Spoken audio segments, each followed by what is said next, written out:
It all started in the year 2000, when I was in elementary school.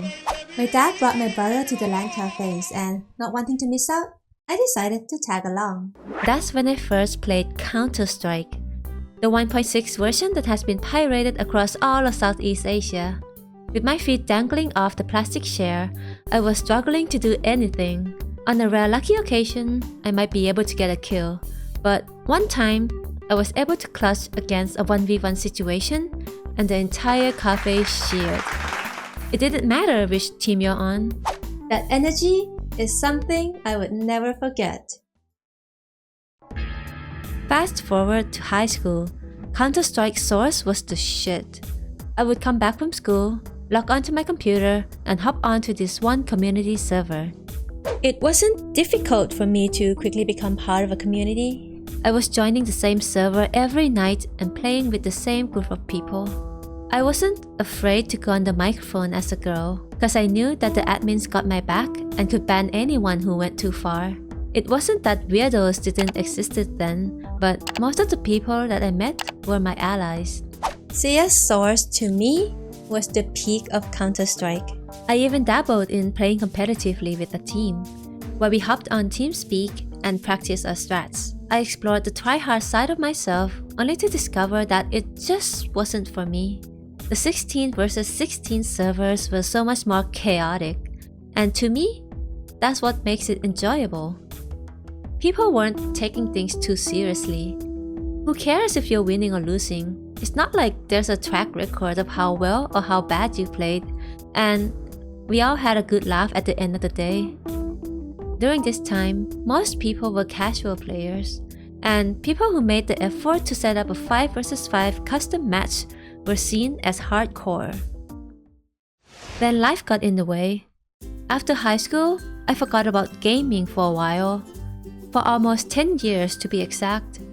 I got my degrees, landed a job, moved across the globe, and climbed my way up the corporate ladder. I found new hobbies, new groups of friends, and life continued on without Counter-Strike. Gaming was just a thing of the past. But then something happened that brought me back. Welcome to our final COVID-19 special. Yes, the pandemic. I was undeniably quite a bit lonely. Then one night, as I was mindlessly scrolling through YouTube, I stumbled upon one of my favorite CS videos of all time. It looked like so much fun. They made Counter-Strike look fun, just the way I remembered it. I wish I could have fun like that again. So I gave in and finally downloaded CSGO on my MacBook and started playing the game. Why are the guns so colorful and with stickers? Stat track numbers? Knife skins that cost what, thousands of dollars? You can now play 5 versus 5 without having to set up your own server or a specific time for 10 people to meet? That's so cool! I was confused with how much things have changed, but also somewhat excited. But as I played more and more, I started to notice how much the CS community has changed, how much more competitive the game has become. It seems like people don't really care for casual anymore. Casual mode was seen as a stepping stone, an introduction to the game so that you can get good enough to play competitively. I felt the pressure to get good. It felt like I wasn't a real CS gamer if I don't have a rank. It seems like all people cared about were expensive skins and elo. So I tried to get good at the game. I upgraded my setup, watched some YouTube videos, practiced my aim, but then... Let's go, A. Or you make me a sandwich. Did I do something wrong? After a few months, I realized that using my mic was making me a target. I stopped trying to play competitively and decided to go mute. I was somehow able to find my kind of people in the darkest corner of CS, the office community. As an average shotgun enjoyer, it made sense why I'm drawn to this map. But more importantly, it was the closest thing to a casual CS Source community that I could find. Instead of solo queuing in hopes of finding a good team and making new friends, I log in to see these same oddballs on the casual hostage servers every night. And this is where I met many of my amazing online friends. Here's my unpopular opinion. You don't have to be good at this game to enjoy it. Don't get me wrong. There's nothing bad about wanting to be good at this game. I'm not saying that everyone who plays comp are tryhard or sweatlords. It's clear that you can make a career out of it, go pro, make tons of money.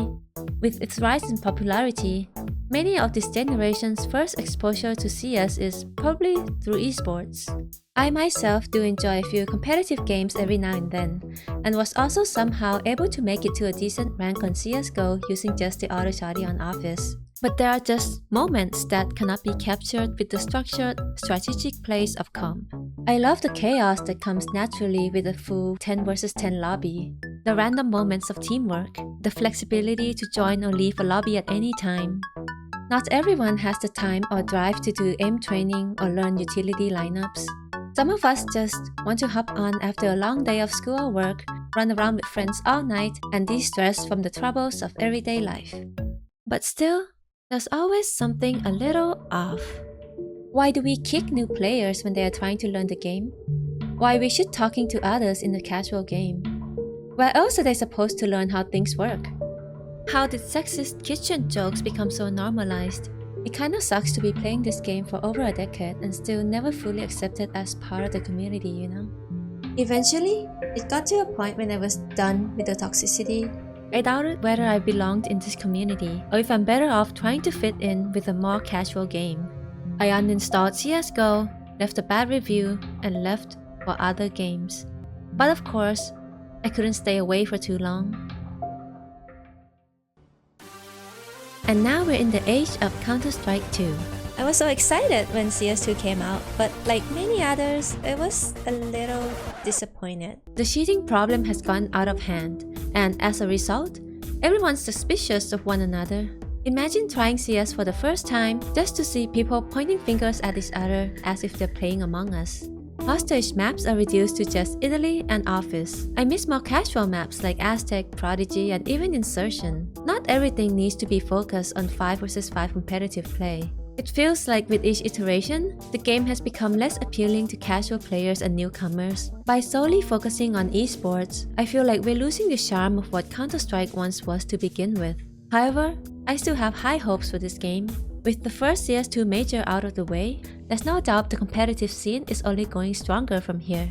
But as we move on to this new era of CS, let's acknowledge that not everyone has the same definition of fun. For many, fun might mean winning every game and being the first to ever reach the highest rank. For others, they might just want to make new friends, fool around, and hang out. So the next time you're about to kick that one player who clearly doesn't know what they're doing, just pause for a moment and consider if they're just trying to figure things out.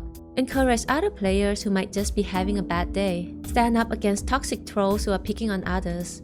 And of course, don't cheat. Just because others are doing it doesn't justify you ruining the fun for everyone. I know we're all waiting on a better anti-cheat system and more content from Valve, but let's not forget the little things we can do to make the game more enjoyable as a community. I really do hope we can make Counter-Strike a game that is fun for everyone. A safe space to momentarily escape from the real world, the way it was for me and for many other players all these years. Thanks for listening to my rant. I'm surprised you made it this far. These are just my personal experiences with Counter-Strike, a game I've spent way too many hours on. Let me know in the comments what your thoughts are, and please consider subscribing to support me on this channel. Good luck, have fun, and see you next time!